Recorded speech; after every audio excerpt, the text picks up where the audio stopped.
Chapter 2, Mrs. Quimby's Secret. Mrs. Quimby, wearing a dress instead of old slacks, had gone off on another mysterious errand. She promised not to be away long, and Beezus and Ramona promised to stay out of trouble while she was out. A promise easier for Beezus to keep than for Ramona. Beezus disappeared with a book into the room the girls shared. Ramona settled herself at the kitchen table with paper and crayons to draw a picture of the cat on the label of a can of Puss in Boots cat food. Ramona loved that jaunty-booted cat, so different from old Picky Picky, who spent most of his time napping on Beezus's bed. The house was quiet. Ramona worked happily, humming a tune from a television commercial. She used a pencil to draw a cat fur because she could draw finer lines with it than she could with a crayon.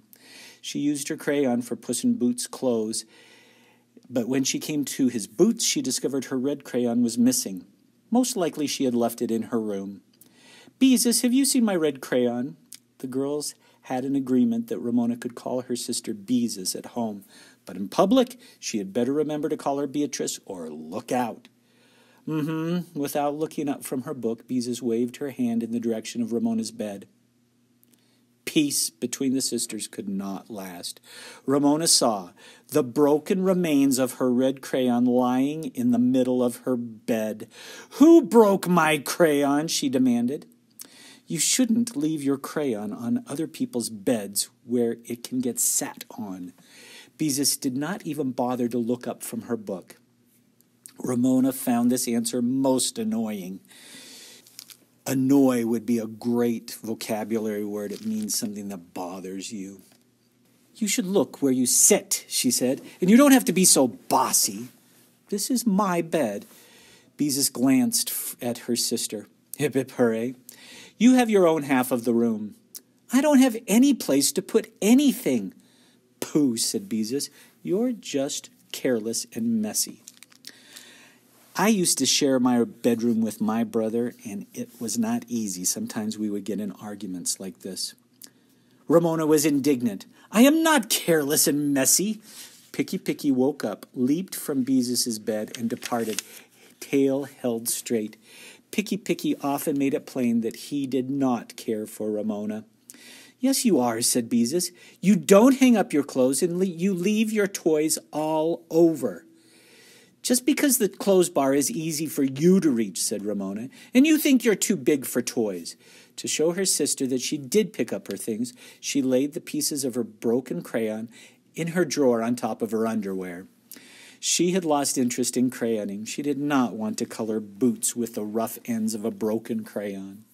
"Besides," said Beezus, who did not like to be interrupted when she was deep in a good book, "you're a pest." Hip, hip, hooray. Pest was a fighting word to Ramona because it was unfair. Oops, hip, hip, hooray. She was not a pest. Hip, hip, hooray. At least, not all the time. She was only littler than anyone else in her family, and no matter how hard she tried, she could not catch up. "Don't you call me a pest," hip, hip, hooray, she shouted, "or I'll tell Mama you have a lipstick hidden in your drawer." Beezus finally laid down her book. "Ramona Geraldine Quimby." Her voice and manner were fierce. "You're nothing but a snoop and a tattletale."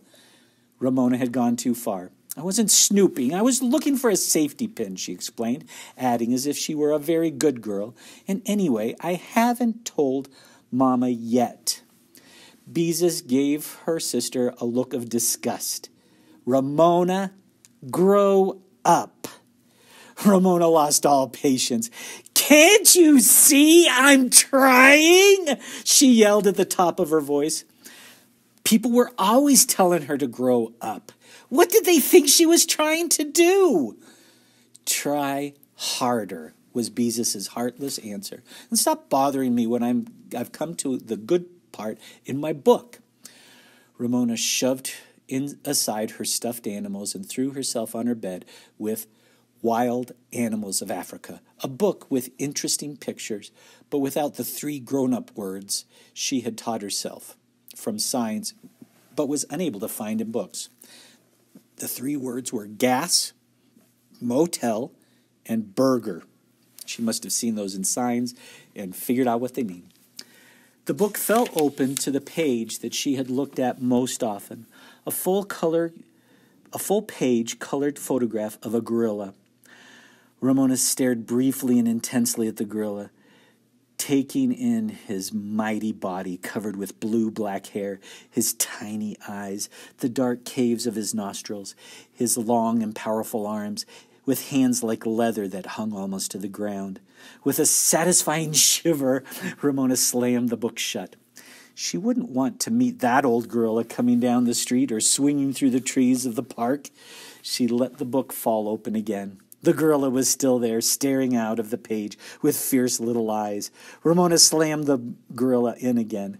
When Ramona was bored, she enjoyed scaring herself. "Ramona, do you have to keep slamming that book?" asked Beezus. Ramona slammed the book a few more times to show her sister she could slam the book all she wanted to. "Pest," said Beezus. "Hip, hip, hooray," to show Ramona she could call her a pest. Hip, hip, hooray, if she wanted to. "I am not a pest!" Hip, hip, hooray, yelled Ramona. "You are too a pest." Holy cow. Hip, hip, hooray, Beezus yelled back. "Ha," thought Ramona, "at least I got you away from your old book." "I'm not a pest, hip, hip, hooray, and you're just bossy," she shouted. "Silence, varlet," commanded Beezus. "Yonder car approacheth. Our noble mother cometh." People talked like that in the books Beezus was reading lately. Ramona thought Beezus was showing off. "Don't you call me a bad name," she shouted, half hoping her mother would hear. In a moment, Mrs. Quimby appeared in the doorway. She looked angry. Beezus shot Ramona an "It's all your fault" look. "Girls, you can be heard all over the neighborhood," said Mrs. Quimby. Ramona sat up and looked virtuous. "Beezus called me a bad name." "How do you know?" asked Beezus. "You don't even know what varlet means." "Neither do I, really. I've looked it up before, but I've forgotten. Something like a peasant." Mrs. Quimby took in the two girls in their rumpled beds. Ramona's toys heaped in the corner, the overflowing dresser. Then, when she spoke, she said an astonishing thing. "Hip, hip, hooray. I don't blame you girls one little bit for bickering so much." Bickering means to argue. You know that they've been arguing.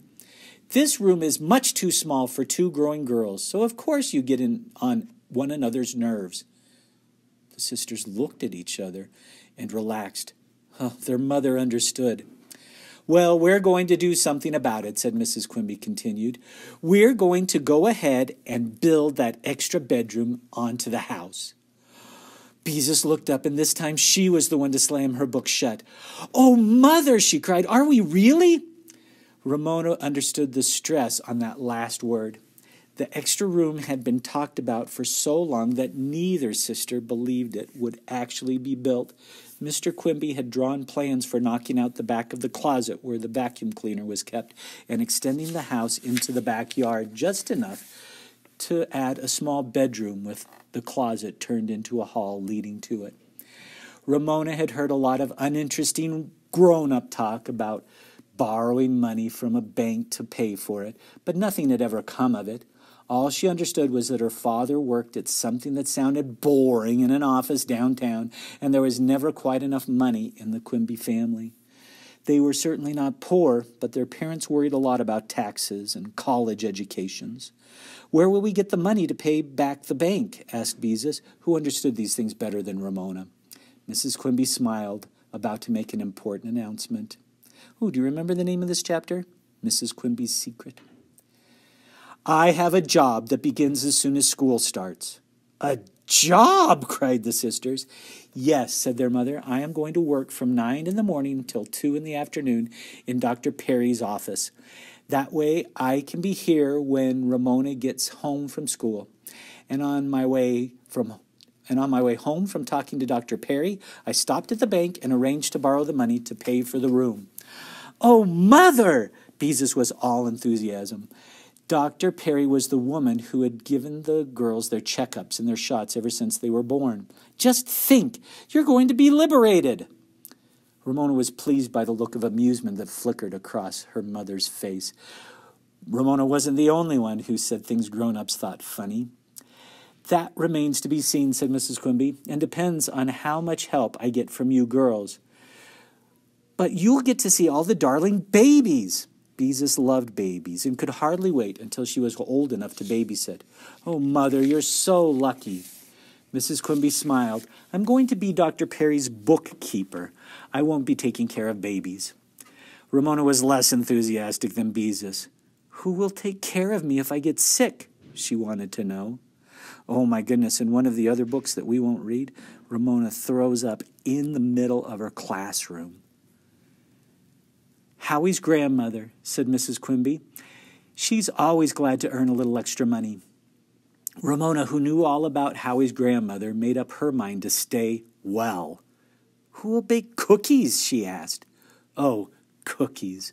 Mrs. Quimby dismissed cookies as unimportant. We can buy them at the store, and you can bake them from a mix. You're old enough now.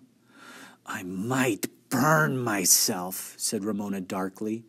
Not if you're careful. Mrs. Quimby's good spirits could not be budged. Hip, hip, hooray. Suddenly, Ramona and her sister exchanged an anxious glance. Hip, hip, hooray, hip, hip, hooray. And each tried to speak faster than the other. Who gets the new room? They both wanted to know. Ramona began to feel unhappy and left out before her mother had a chance to answer. Beezus always got everything because she was older. Beezus got to stay up late. She got to spend the night at Mary Jane's house and go away to camp. She got most of the new clothes, and when she had outgrown them, they were put away for Ramona. There was no hope. Now, girls, said Mrs. Quimby, don't get all worked up. Your father and I talked it over a long time ago and decided you will take turns. Every 6 months, you will trade. Ramona had a quick word with God. Who gets it first? She asked. Anxious again, hip, hip, hooray. Mrs. Quimby smiled. You do. Mother, wailed Beezus, couldn't we at least draw straws? Mrs. Quimby shook her head. Ramona has a point when she says she never gets anything first because she is younger. We thought this time Ramona could be first for a change. Don't you agree that's fair? Yes, shouted Ramona. I guess so, said Beezus. Good, said Mrs. Quimby, the matter settled. Is a man going to come and really chop a hole in the house? Asked Ramona. Next week, said Mother. Ramona could hardly wait. The summer was no longer boring. Something was going to happen after all. And when school started, she would have something exciting to share with her class for show and tell. A hole chopped in the house. And that is the end of Chapter 2. Tomorrow we'll read Chapter 3, which is called, of course, A Hole in the House.